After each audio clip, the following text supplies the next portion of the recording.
Van a denunciar penalmente y por las sociedades offshore al presidente de la Nación, Mauricio Macri. ¿Quién? El doctor Barcesat, quien ya adelantó algunos detalles del porqué de esta denuncia, si es que previamente no lo hace alguien de oficio. Estaría previsto para el próximo lunes, ¿no? Para la próxima semana. Pero Adrián Salonia se encuentra con él y con más detalles sobre este tema. Adrián. Claro, Daniela, porque el escándalo de Panama Papers va a aparecer en la justicia en los próximos días. Si ningún fiscal de oficio realiza esta denuncia en las próximas horas, lo va a hacer el abogado Eduardo Barcesat el día lunes. Pero antes de dejarlo en comunicación con ustedes, quisiera preguntarle, doctor, ¿cómo analiza la posición, la reacción del gobierno frente a este escándalo del gobierno de Mauricio Macri, que pareciera que, en primer lugar, quiso darle explicaciones a Elisa Carrió antes que a la sociedad?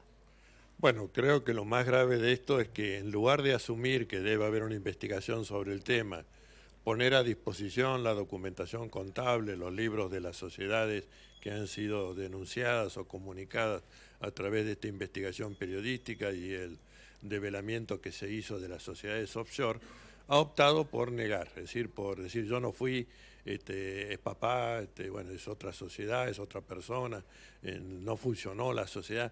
Todas respuestas bastante ridículas, porque si la sociedad está activa, evidentemente hay algún interés en mantenerla activa, si no nadie sufraga gastos de pago de capitales, de impuestos, etcétera, si no es que realmente tiene un interés en esta sociedad offshore. Comparto con el doctor Nissen la apreciación de que las sociedades offshore nunca se constituyen para un objeto lícito. De mínima es para evadir el pago impositivo, es una evasión agravada porque mediante un montaje ficcional que es la constitución de estas sociedades en los llamados paraísos fiscales, que por supuesto se benefician cobrando una tasa impositiva menor y sin preguntar de dónde vienen los capitales ni quiénes son los titulares, ¿no? Desde luego hay todo un movimiento internacional para impedir esta proliferación de guaridas fiscales. Me refiero a que se ha impuesto que las acciones deben ser nominativas para saber quiénes son los titulares reales, cuál es el monto del capital y por supuesto cuál es la actividad que están desarrollando, porque si la riqueza se produce en la Argentina a través de una actividad comercial o productiva, lo correcto es que aquí se paguen los impuestos y que beneficie a la sociedad en conjunto y no que la actividad extractiva sea en territorio argentino y los beneficios sean fugados a estos paraísos. ¿Le cree el presidente Barcesat?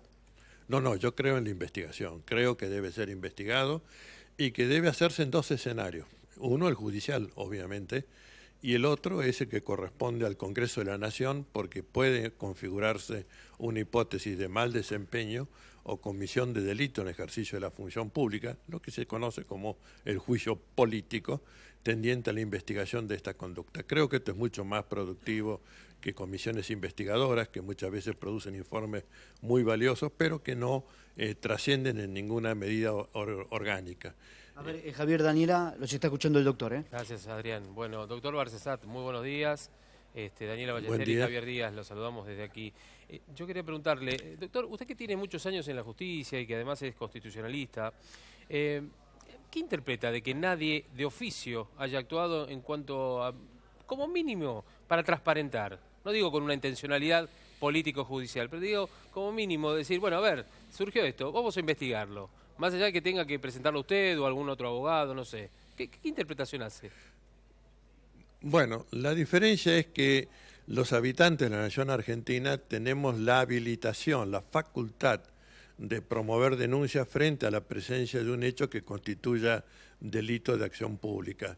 Por el contrario, los funcionarios y particularmente el Ministerio Público Fiscal están obligados a hacerlo. Esta es la diferencia. Sí.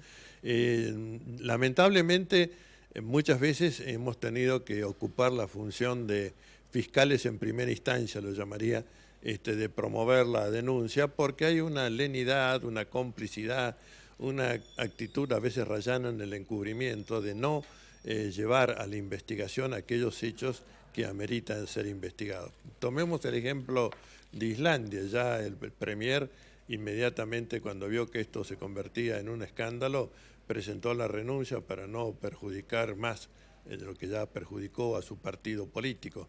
Pero otros, cito a David Cameron por ejemplo, han preferido empezar a buscar excusas que yo creo que no resisten la menor investigación. Me parece que las palabras tanto de la directora de la Oficina Anticorrupción como la conferencia de prensa que encabezó Marcos Peña, ninguna de ellas aportó una explicación suficiente. De ninguna manera esto se resuelve en una conferencia de prensa. Este tema debe ser llevado a la justicia. La conducta más clara hubiera sido si el presidente hubiera entregado la documentación, los libros contables de las sociedades al Poder Judicial y que éste determine si efectivamente hay o no una hipótesis de evasión fiscal, posible lavado de dinero. Y cuando se habla de lavado de dinero es obviamente cuando proviene de actos ilícitos. Barcesat, ¿cuál sería el delito hasta el momento? ¿El porqué de la denuncia, digamos? ¿Cómo sería presentada? Yo digo que la investigación debe comenzar por evasión fiscal agravada y luego avanzar hacia las hipótesis de por qué se constituyó para una actividad comercial una sociedad en otro país, en una guarida fiscal, si es para pagar menos impuestos, que sería vuelvo a decir, la hipótesis primera, o si hay detrás de esto todavía otra actividad que corresponde investigar también. No debemos olvidar que no hace muchos años todo el grupo Macri estuvo investigado por contrabando agravado y que fue la Corte menemista, la llamada de la mayoría automática, la que lo eximió de la responsabilización penal, y esto después motivó el enjuiciamiento y remoción de esos ministros de la Corte Suprema de Justicia de la Nación, ¿no?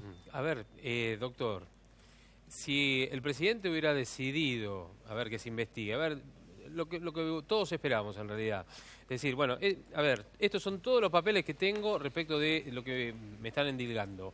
¿A quién se los tiene que entregar para investigar? ¿A un fiscal? A la justicia argentina. ¿O a la Oficina Anticorrupción? No, a la justicia argentina. A la justicia argentina porque son hechos presumiblemente delictivos que producen efectos en territorio de la nación argentina y por lo tanto la competencia es del juez argentino. Esto no es de competencia ni del juez de Panamá ni del juez de las Islas Bahamas, esto es de competencia del juez argentino porque los fondos han sido producidos por actividades productivas o comerciales generadas en territorio de la nación argentina, ¿no? Barcesat, usted bien explicaba y ponía el caso de Islandia, donde se llegó a la renuncia del primer ministro, ¿no? A partir de esto y en pocas horas, ¿no? Porque los documentos se conocieron el día domingo y rápidamente en este tiempo que ha pasado, ayer ya hablábamos de la renuncia. Lo que pasa es que allí se dio un hecho fundamental, que tiene que ver también con las manifestaciones de la gente en la calle. A ver, ¿cómo usted presenta una denuncia en este contexto también, donde no hubo un reclamo por parte de la sociedad hasta el momento por más respuesta, o por lo menos de una parte, ¿no? ¿Cuál es su lectura de esto que sucede aquí en la Argentina? Mire, yo creo que hay dos conductas o dos series de conductas muy gravosas. Una es el tema de la negociación con los fondos buitres, porque debemos tener en cuenta que la nación argentina, lamentablemente, según las investigaciones de Tax and Justice Network y del Gafi, tienen los paraísos o guaridas fiscales aproximadamente 420.000 millones de dólares, equivalente al Producto Bruto Argentino de un año. Entonces hay ya en la sociedad argentina una especie de conciencia de la factibilidad de producir actividades acá, pero llevar las ganancias fuera del territorio de la nación argentina por un mejor tratamiento fiscal, hipótesis de mínima. La otra es también, repito, el lavado de dinero, y allí entra un abanico de distintos delitos: contrabando, narcotráfico, trata de personas, tráfico de armas, etcétera. Bueno, me parece que si la Argentina quiere tener un desarrollo autónomo, es mucho más importante que sus tres poderes estén enderezados a recuperar esos capitales que están fugados de la Argentina, porque facilitarían un desarrollo autónomo sin necesidad de depender ni de préstamos usurarios, ni de fondos buitres, ni de ningún otro tipo de negociación espuria.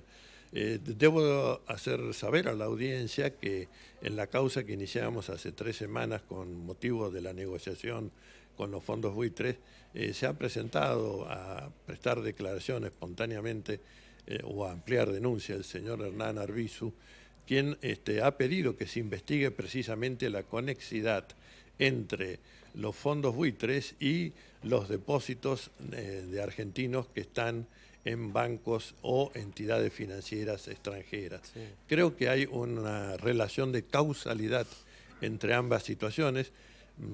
Mi personal aspiración sería que las causas se acumularan en el juzgado del doctor Casanelli con la intervención del fiscal Federico Delgado, porque bueno, ahí ya ha tomado bastante corporeidad la actividad instructoria y entiendo que habría una conexidad entre aquellos hechos, motivo de la denuncia, y esta nueva denuncia. Pero esto requiere también un tiempo de elaboración y además que se vaya, diría, ampliando y completando esa información que están desclasificando los periodistas, que recordemos que tiene una base de datos gigantesca, de modo que no es una tarea inmediata ni espontánea. Aguardo entonces un plazo muy prudente, primero para ver si un fiscal toma la iniciativa y segundo para ver si aparecen más personas de la Argentina involucradas. Sí. Una pequeña pregunta para que nos recuerde, a propósito de lo que decía, simplemente, usted el plazo que le da, entre comillas, ¿no es cierto?, a que alguien presente algo antes que usted, ¿es hasta cuándo? ¿Hasta el próximo lunes? Y la pregunta es, ¿sabe quién está de turno en ese momento, al momento de la presentación suya en el tiempo límite? Nunca se sabe porque es un sorteo informático, de manera que es un sistema, vuelvo a decir, de computadora la que sortea el tribunal. Sí se puede pedir, o por lo menos proponer, porque, repito, la función del denunciante no es la de parte en el expediente, proponer que sea acumulada la causa ya en trámite en el juzgado, como dije, el doctor Casanello, con intervención del fiscal Federico Delgado.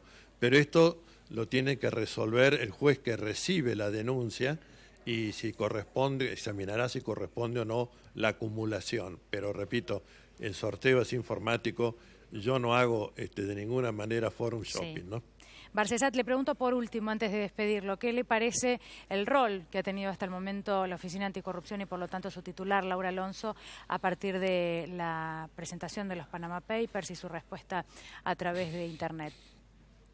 Bueno, yo digo que desde el inicio la actividad de la Oficina Anticorrupción bajo este gobierno es una parte de la pústula institucional.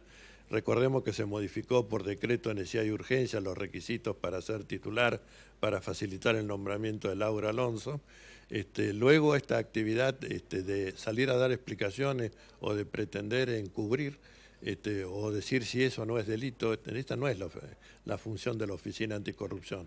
La Oficina Anticorrupción tiene que colectar, una tarea muy similar a la de un fiscal, colectar pruebas y llevarlas a la justicia, en lugar de salir a dar explicaciones defensivas. Hay una interversión de roles en esta actividad de la actual titular, Laura Alonso, y creo que por supuesto la descalifica a ella y a la actividad. ¿Doctor, tendría que renunciar ella? Bueno, no soy yo que tiene que dar sugerencias al respecto.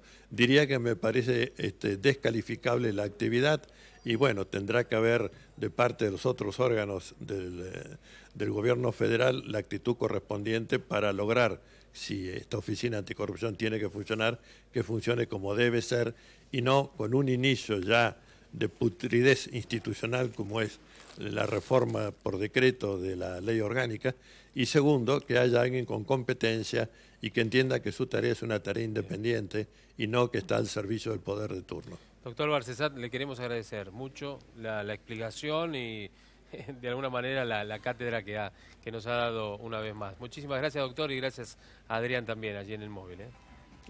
Gracias a ustedes.